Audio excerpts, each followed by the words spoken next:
आज आंतर्जातिक महिला दिवस विजु जनता दल तरफ शंख भवन यह पालन कर समस्त विजु जनता दल महिला माने प्रत्येक जिलूर आसी समस्ते उत्साहित अच्छा महिला संगठन को सुदृढ़ करने और महिला मान जहाँ स्वर्गत विजु पट्टनायक करते पूर्वतन मुख्यमंत्री नवीन पट्टनायक करते से कथा को आम आलोचना करूँ महिला मान जो भाई भाव में सशक्त कर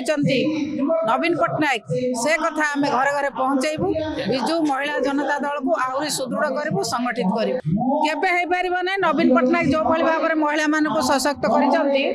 जो योजना कले भी नवीन पट्टनायक सहित कई समकक्ष हो पारे ना कई कौन योजना समकक्ष हो पार ना जो जहाँ कले भी माननीय पूर्वतन मुख्यमंत्री नवीन पट्टनायक जो योजना कर महिला मान जो भाई भाव में सशक्त कर सहित कौन योजना समकक्ष हो पार ना बड़ परिस्थिति परिवेश को लक्ष्य करके नेता जहाँ विचार करने कथा निश्चित भाव में विचार कर